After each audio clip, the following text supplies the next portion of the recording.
लक्ष्मी जी ने बेलपत्र के वृक्ष के नीचे साधना करना प्रारंभ करा। जैसे ही माँ लक्ष्मी ने बेलपत्र के वृक्ष के नीचे साधना करना प्रारंभ करा तो देवाधिदेव महादेव कुछ ही समय में प्रदोष काल के समय पर लक्ष्मी जी के सामने शंकर भगवान प्रकट हुए। शिव जी ने पूछा, लक्ष्मी तुम्हें क्या चाहिए? लक्ष्मी जी कहती हैं, मेरी यह अश्व की योनि, मुझे अश्वी बनना पड़ा, घोड़ी बनना पड़ा। इस अश्व की योनि से मैं मुक्त हूं, पर प्रभु इस अश्व की योनि से मुक्त तो हूं, पर मेरे प्रभु ने मुझे घोड़ी बनाया है, अश्व बनाया है। मैं चाहती हूं मेरे नारायण मुझे इसी घोड़ी की योनि में, अश्वी की योनि में प्राप्त करें।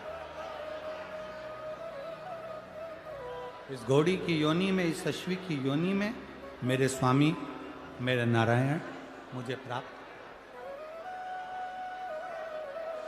ठीक है, भगवान भोलेनाथ जी ने कहा,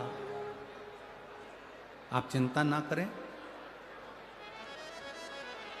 जिस प्रदोष काल में आप बेलपत्री के वृक्ष के नीचे आती हो,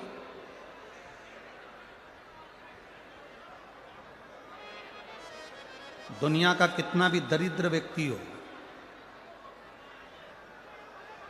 चाहे दुनिया का कोई व्यक्ति ऐसा हो जिसका कभी व्यापार चलता ही नहीं हो, उसने 50 बार बदल के देख लिया, फैक्ट्री चली नहीं रही, जिस काम को करने के लिए जाते हैं वो काम टल जाता है, आज की जगह कल, कल की जगह परसों, परसों की जगह नरसों, काम होता ही नहीं। बेटा बेटी का संबंध करने जा रहे हैं पर हो ही नहीं रहा।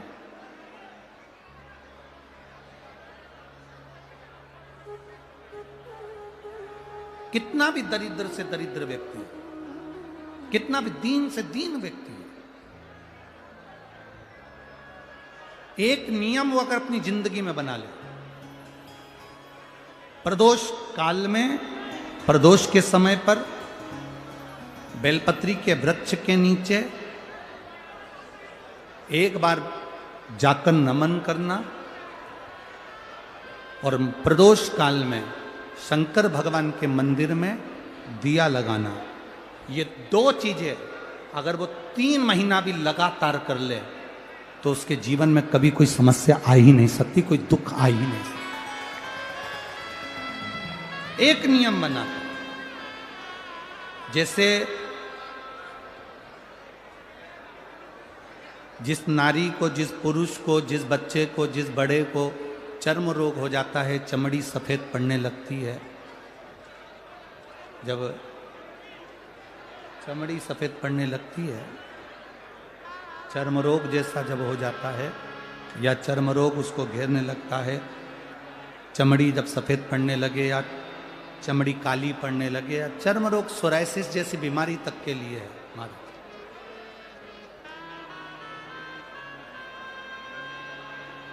बेलपत्री के वृक्ष के नीचे की मिट्टी, बेलपत्री के वृक्ष के नीचे की मिट्टी, उसको जिस पात्र के अंदर शिवलिंग बनाने के लिए हम गलाएं,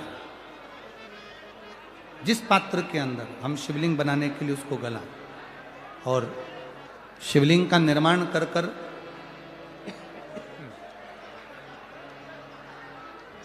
हम बेलपत्री के वृक्ष के नीचे उसका पूजन करें, उसका विसर्जन करें।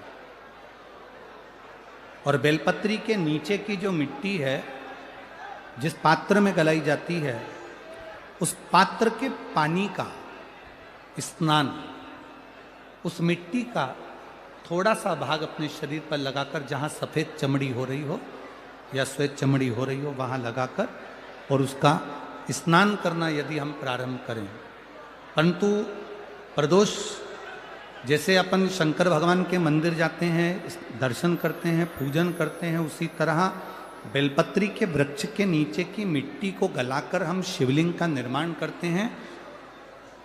स्नान करना या शरीर पे लगाने के साथ में सबसे ज्यादा जरूरी है शंकर भगवान के उस शिवलिंग की पूजन करना, पार्थिव लिंग की पूजन करना। लगभग 2 शिवरात्रि निकलेगी महीने की, और बाबा जहां जहां से चमड़ी सफेद हो रही होगी वहां वहां से धीरे धीरे बाबा अपने असली रंग को देना प्रारंभ कर देता है। इतना बेलपत्री के वृक्ष की पार्थिव लिंग निर्माण और पूजन की उस मिट्टी का इतना वर्णन हमारे शास्त्र करते हैं, इतना वर्णन।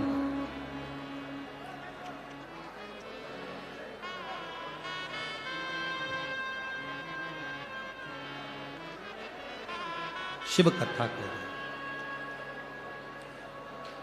शिव महापुराण की कथा वर्णन कर रहे।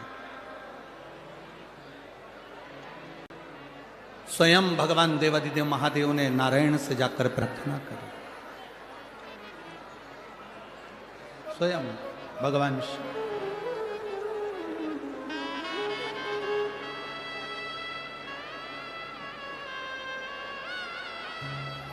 शंभु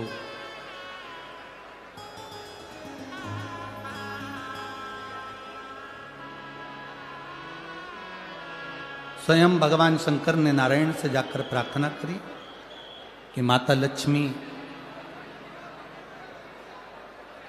आपके लिए तप साधना कर रही हैं, आप उनको जाकर दर्शन दीजिए। भगवान नारायण शिव जी के कहने पर जाने लगे। भगवान शंकर के कहने पर भगवान नारायण जाने लगे, पर भगवान शिव जी ने भगवान नारायण को रोका, और भगवान शिव जी ने नारायण को रोककर कहा, प्रभु रुको, मेरा निवेदन केवल इतना सा है, जैसे माता लक्ष्मी घोड़ी बनकर, अश्वी बनकर पृथ्वी पर गई हैं, आप अश्व बनकर पृथ्वी पर जाकर लक्ष्मी को लेकर आए। भगवान स्वयं नारायण अश्व बनकर पृथ्वी पर जाते हैं और लक्ष्मी जी को लेकर आते हैं। शिव महापुराण की कथा कहती है, भगवान शंकर का संवाद कहता है, स्वयं नारायण और स्वयं माता लक्ष्मी बेलपत्री के वृक्ष के नीचे विराजमान शिवलिंग का पूजन करते हैं और बेलपत्र की परिक्रमा करते हैं। जैसे ही उन्होंने बेलपत्र की परिक्रमा करी, शंकर भगवान वहां सम्मुख में जब आते हैं तो नारायण और लक्ष्मी जी भी अश्व की योनि से छूट जाती हैं, और नारायण नमस्तुभ्यं हर हर महादेव। ये जानकारी अच्छी नारायण लगी हो लक्ष्मी तो बनकर प्लीज चैनल वैकुंठ को का निवास सब्सक्राइब करने करें। धन्यवाद। स्वयं